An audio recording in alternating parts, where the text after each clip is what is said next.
Oh man, do yourself a favor, stop whatever you're doing, and go watch episode 1 of MAPPA'S new anime, Zenshu.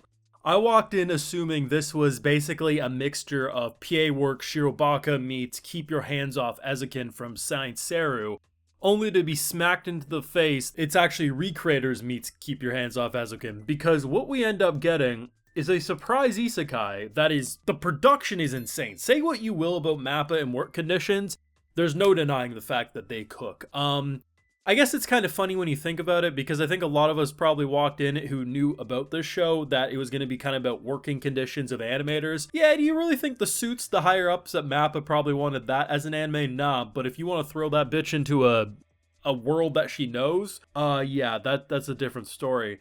We have a very talented animator who wanted to take on way too much workload. I think got food poisoning. That's kind of like the foreshadowing that's implied, but it's kind of funny when you think about it, because it's not often that it happens, but it's funny that it's happened now 2 times so far in this new anime season, that rather than Truck-kun forcing characters to be reborn or sent to another world, we had the businessman isekai where a Vespa runs him over, and now we have choking on clams. It's fantastic. This has potential to be anime of the season. I walked in with very high expectations because the preview and the description sounded good, and they completely went off the rails in the best possible way, and we're in for one hell of a show. I do have full live reactions over on Patreon. If you want to see my full and cut thought to these episodes, it's going to be over there exclusively. So, wow. I was digging the show prior to the Reborn. Now, I'm isekai trash, right? So if you throw anyone into a new world, I'm going to have a fun time. But I was very much digging everything prior to it, because I was like, okay, this is very interesting, you know?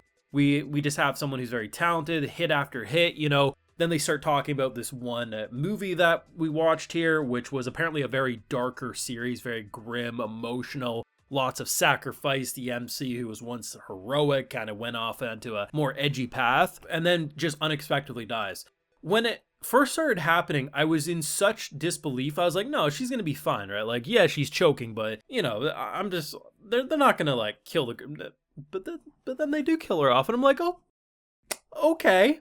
See, when I watched the preview for this, I was under the impression, because anyone who's seen Saint Seru's Keep Your Hands Off Ezekin, it's a group of characters who make anime, and they do see the world as if they're in the anime, but it's just like through their imagination. So that's kind of the impression I got with this show, is that we were going to work on anime and we'd see it come to life, not because of actual magic, but just because of the imagination and the production style kind of getting it across. To see her wake up, and it's like, it's so interesting because she knows the story beats, right? It's not like we just threw her into like a random story that, you know, yeah, there's going to be demon lords or this or that. No, like, this is a depressing anime. This is one that just, the first big moment is that this unicorn character, who's such a stupid design, but I love it, gets killed, and then it sets the MC into a very emotionally draining path and, you know, a lot more heartless, right? So the idea that the signature ability that our MC has is the ability to write things into reality. Not the first time I've seen this used in anime. I mean, even if you look at the past year, I've actually seen this exact ability pretty much happen. But I love the way they detailed it.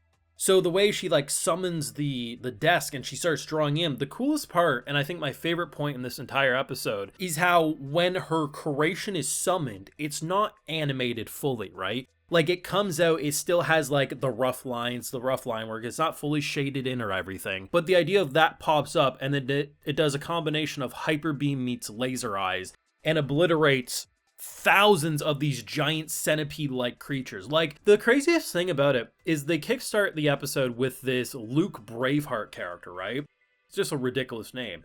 But he cuts through the thing at trying to attack her very, very effective. But then you actually see him fight a large army, and it's like, how is he ever going to win? Like, he's talented, but he has to go one-on-one. The only reason the initial story survived is because of, you know, the unicorn character kind of doing a big self-destruct. Just wild stuff, and it was actually surprisingly funny too. So the initial interaction with her and these characters, you know, she just kind of comes in, it's like, what the hell's going on here? You guys are cosplayers. To them, his spice. I thought he would, the impression I got was that he was just kind of like that generic super nice guy. No, he's selfish, man. The fact that when he learns that this girl's hungry, he's like, And then he gives the Grinch smile. The dude is spicy. There's something so charming about a show that technically is doing a lot of individual ideas I've seen done in different shows, but combining them in that MAPPA fashion, this original reborn series. Now, she says like it's not isekai, but it is. It's 100% isekai. Once you go to a different world, that's isekai. That's really all it is. But I love the idea that it sucker punches you one after the other. I'm so impressed with this first episode. The production is literally insane, though. I know this one's been cooking for a bit. I mean, I'm sure there's always going to be people, if they see a MAPPA anime, they're going to worry if the production will hold up. I don't know. All I know is that this is this is the beginning of 2025, and this is already probably going to be in the running for like a top 10 first episode production. Like, it's just, it almost had like Magical Girl transformation is like the best way to put it. It just like was so freaking well done. And I think the most interesting thing is thinking about a story that you know all the bad plot beats, how you're going to evolve it over time. Is there going to be multiple anime? Probably not. We're probably just in this one world, right?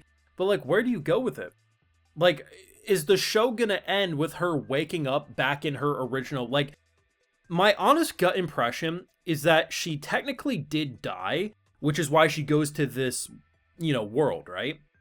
She's going to clear it, and then at the end of it, she's going to go back to her original world because someone's going to give her like CPR or something. And because of this whole journey, she's not going to take on all the workload by herself, and she'll understand the value of teamwork. Like, that's honestly the direction I think they're going to go. And given that it's an original anime, no one can tell me I'm wrong, but I could honestly see it going exactly like that. And if it does, I'm going to give myself a big pat on the back because I think that'd be an interesting direction, and I'll get to say I told you so. But either way, I'm very excited to see what they do. Zenshu episode 1 gets a 10 out of 10 for me. This was perfection, and it was my most anticipated show walking into this season, and currently is my favorite first episode that I've seen so far this winter 25 season. You let me know your thoughts down below. Whether you walked in, like me, wanting to check it out, probably having a similar expectations, I imagine, if you've seen both of the shows I mentioned, or if you walked in blind as shit. What did you think? Because people are going to obviously talk about the production because it's just insane, but I think also it's really interesting because it does do a lot of shit we've seen before, but I do think they're combining it in a very fresh way. And I gotta be honest, the art direction they chose is probably one of my personal favorites that I've seen over the past couple of anime seasons. It just works for me. Background art, character designs. Even the character designs, like that unicorn, I think looks stupid as hell, but it works. I love it. But anyway, your thoughts down below. What do you hope to see with episode 2 next week? Or maybe you're not going to watch it. You let me know. Leave a like if you enjoyed, subscribe if you're new around here. Of course, ring that bell, and like I mentioned, we got those full live reactions over on Patreon. And hey, while you're over there, I'll also give you a video shout out. Alright, so today we got Teabag Owens. Fantastic name right there. Dunk Ellie 03, Zidang, Kenneth Dade Schroeder, Daniel Wong, Kihinda Hopkins, and we also have O Aza. So I appreciate the support, everyone. Please take care. Y'all have a good one.